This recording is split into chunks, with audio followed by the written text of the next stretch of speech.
the reigning Miss Universe. Please put your hands together for Miss Universe 2018, Catriona Gray.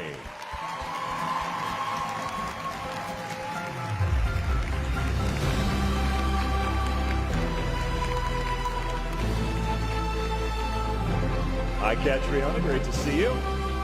Now, I know you have been super busy since you've been crowned. I want you to tell some people about the highlights that you've had so far this year. Oh, it's been such a whirlwind. If you can imagine, I'm originally from the country of the Philippines, so moving to New York, to the hustle and bustle, the high energy, was a huge transition for me.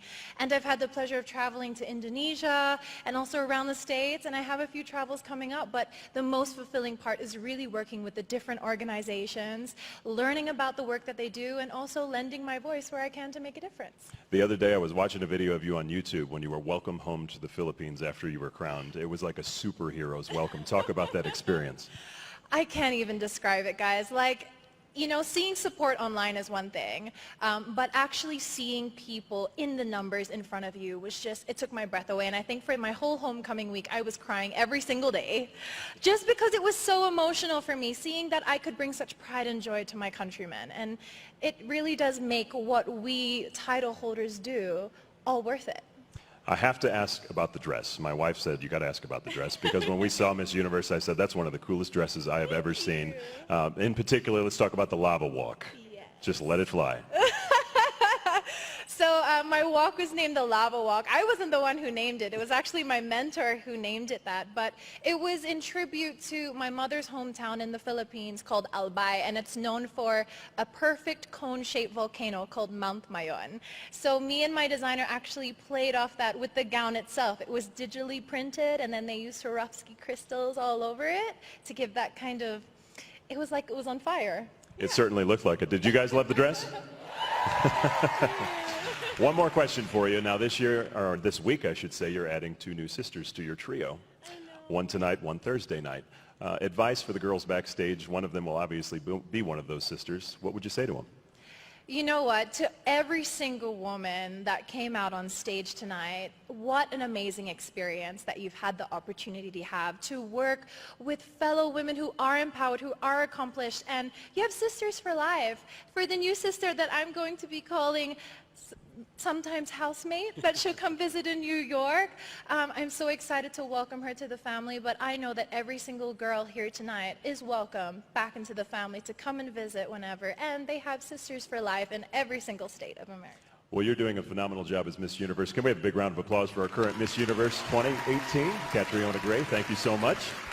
Now, if you want to learn more about Catriona and all of the hottest Miss Universe news, be sure to follow @MissUniverse on all social media channels. I think you know who she is. Please welcome Miss USA 2018, Sarah Rose Summers.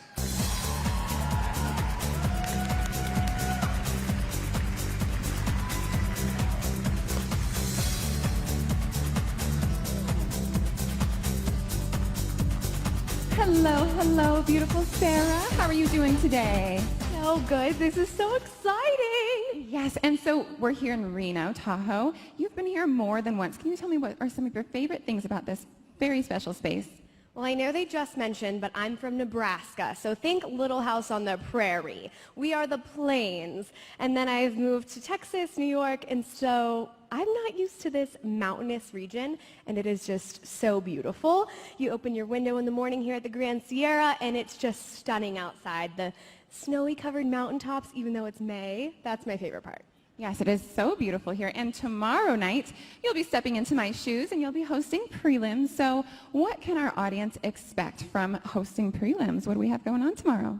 We have 51 all absolutely intelligent, ready, worthy women that will be competing in their swim and gowns. And so I wish I could tell you a little inside, but I haven't seen anything yet, so I'm just as excited as you are. Yes, and you will be there cheering them on while hosting. But if you could give them any really key piece of advice for what to do when it comes to competition, whether it's mental space or just how to really prepare, what would you say? Each of them are, like I said, worthy and able to fill my shoes, and I'm really excited to see who that'll be. And so before they go on stage, I want them to preach that to themselves.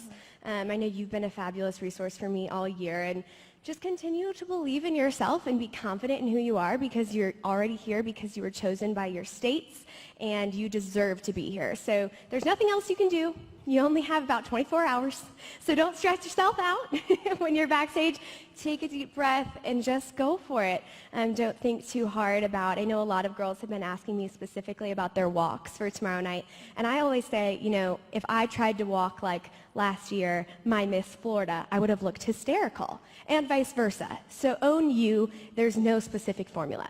Oh, that's so good. Just be you. I love that. And one final question before we wrap up. Yes, that's one to applause for sure. Be you and own it. But my final question for you is, you've been Miss USA for almost a year now. What is your favorite memory, your favorite moment? Oh my gosh, there's so many things. Tell me what's your favorite. So many things. I'd say my most impactful moment was traveling to Mexico City with Smile Train. As Haley was mentioning earlier, it's just a fabulous organization. And before I won Miss USA, I worked in children's hospitals, as you know. And so being able to see children's health care abroad was really eye-opening to me. And there was one 3-year-old who will forever stay in my heart. Him and his mom were on 16 plus hours of buses just for his clinic visit, not even the surgery, and they were full of gratitude. And here I feel as though if we're on an airplane with a 3-year-old for a few hours and they're restless, everyone's frustrated. But they were grateful. And so that was just absolutely beautiful to see. And oh my goodness, so many other things too. Obviously, I traveled to the other side of the world around the holidays, and I had about 50 to 60 family and friends that traveled to support me in Bangkok, Thailand, representing our great country. And it was just an opportunity that I would have never dreamt of for myself. Being from Nebraska, we'd never made the top 5 before. And so when I made the 15, that was my goal. And then everything else this year has truly just been a cherry on top. Oh my gosh, that sounds like such an amazing year that you've had, and I'm sure we'll hear more about it as the competitions go on. And you've been an amazing title holder. So thank you so much, and we will see you later. Thank you for being such a great sister this year. Thank you.